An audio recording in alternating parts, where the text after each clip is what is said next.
Hello there, and welcome to the latest video in my series, How to Run Cyberpunk Red.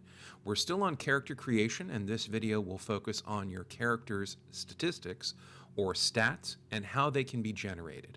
If you want to follow along, break out your Cyberpunk Red core rulebook, check the link in the description below if you want to get your own copy, and turn to page 72. Before diving into things, though, make sure to hit that like and subscribe button. TTRPGs are a niche here on YouTube, so every like and subscription helps. Also, check out the link tree in the description below, which has links to my other YouTube channel, The King's Square Reviews, as well as my Patreon and my book series, The Atalante Chronicles. If you like my content here, check out my other stuff on the web. Thanks for your indulgence. Statistics in Cyberpunk Red are similar in many ways to statistics you'll find in other TTRPGs like Dungeons & Dragons. The biggest key difference is that the majority of your stats are static after character creation, with a couple of exceptions. This means that once you're done creating your character, your base stats will not be increased or decreased outside of those exceptions. There are 10 stats total, each representing a specific aspect of your character and their potential personality or physical attributes. The stats are broken up into 4 groups: mental, combat, fortune, and physical. Under the mental group, we have intelligence, INT, which covers how generally bright, clever, and perceptive you are; willpower, will, which displays your determination, how able you are to handle stress, and plays a factor in your starting hit point total; cool, which represents your ability to impress or influence people with your charisma and plays a major factor in social interactions; and lastly, empathy, EMP, which represents your ability to relate to and care for other people, and this stat plays directly into your humanity score and how fast you could fall into cyberpsychosis. The next group of statistics is the combat group. Technique, tech, covers your ability to manipulate tools and other instruments, like working with computers or rebuilding vehicles. The other combat stat is reflexes, REF, which represents your response time and coordination, and it plays a key factor in combat initiative as well as the ability used for all ranged combat skills. Under the fortune group, we have a single stat called luck. Luck represents how well the winds of fate can turn in your favor. Your luck stat represents a pool of points you can use each game session to increase the odds of a skill roll succeeding. The pool of points replenishes at the start of each game session.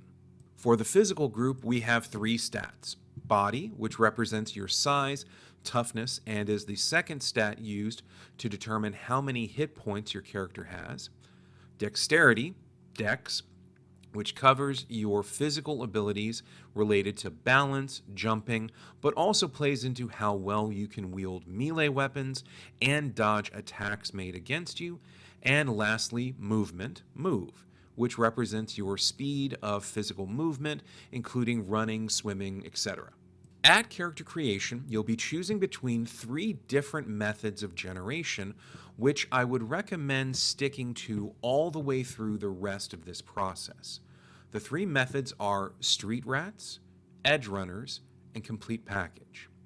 Street Rats is the easiest method available since it's all pre-generated templates based on the role you selected at the start of building your character. Edge Runners uses the same templates as Street Rats, but adds some elements of randomness to them, enabling a more diversified generation process. Complete Package is the most heavily customizable generation method, and the one I recommend using since it gives the players the greatest amount of freedom in creating their cyberpunk personas. For stat generation, the templates begin on page 74 in the core rulebook and continue through page 77. For the Street Rat generation method, your player will roll 1 10-sided dice. Let's say, for example, your player rolls a 4 and is playing a Rocker Boy. You turn to page 74, find the Rocker Boy template, Find the number 4 listed there, and you'll have a line of 10 stats to write down on the character sheet. This is the quick and dirty method, but it may also mean your character's stat pool doesn't meet what you want the character to have. A house rule I can suggest here is to allow players up to 3 rolls with the street rat method, so that if they aren't satisfied with the first roll, they can try again. For the edge runner method, you'll still be using the same templates on pages 74 to 77, but this time you'll roll one 10-sided dice 10 times, one for each stat. This method takes a bit more time, but allows for a wider variety in the numbers generated. A modified house rule I would suggest is letting a player generate 3 sets of 10 stats and picking which group they want to continue with. I personally wouldn't allow mixing and matching between groups, since that kinda defeats the purpose of the edge runner method. Lastly, we have the complete package method. If you've ever used a point-buy system in other TTRPGs, this should feel familiar. On page 78, there's a chart with the number of starting stat points available to the player, as well as the rules for complete package. With this build, no stat can be lower than 2 or higher than 8 at character creation. The suggested point total is 62, which is labeled as starting character. Game masters do have the option of increasing this starting pool of points up to 80, but this will create more powerful characters, which means as a game master, you'll need to consider increasing the difficulty of your setting to match the character's increased abilities. The complete package method is the one I prefer using, since it can allow players to tailor their character to fit the role and character concept they want to go with. Now, it can have the effect of min-maxing, which is when players set up to maximize the abilities of their character based on the build they want to go with, and that's to be expected and somewhat encouraged. It's possible to create a jack-of-all-trades character who is decent at a bunch of things, but the roles and the function they serve in-game makes specializing into a concrete build far more practical in the long run. Now, once you've finished calculating your stats, it's time to dive into your hit points, your death save, and your starting humanity. Your death save is easy enough as it's just your body stat. Your death save is the roll you make when your character is at 0 hit points. The goal is to roll under your death save, so the higher your body stat, the greater your chances of surviving if you ever get dropped to 0 hit points. Speaking of hit points, the chart to calculate hit points can be found on page 79 of the core rulebook. I recommend using the chart rather than trying to do the math calculation suggested on this page, unless you enjoy math problems. For example, let's say your solo character has a body stat of 7 and a will stat of 6. On the chart, this would mean that your starting hit points would be 45, leaving you with a seriously wounded threshold of 23.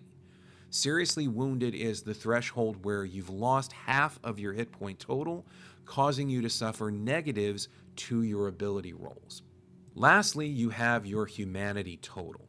Humanity is based on your empathy stat times 10. So, for example, if your empathy stat is 6, you have a starting humanity pool of 60. As your character loses humanity, your empathy stat changes. As an example, your starting humanity is 60 and you install a piece of cyberware that subtracts 6 humanity points, dropping you to 54. Since you're now below 60, your empathy stat goes from 6 to 5. If you install another piece of cyberware that subtracts 9 humanity points, your humanity dips to 45, dropping your empathy stat to 4. Humanity can be regained through therapy options, but that's an entirely separate video all on its own. That covers character creation and stats though. Next up, I'll be diving into skills and how those are created. Thank you for taking the time to listen to my video. If you've enjoyed it, please hit that like and subscribe button, and please consider signing up for my Patreon to show your support. Have a great day.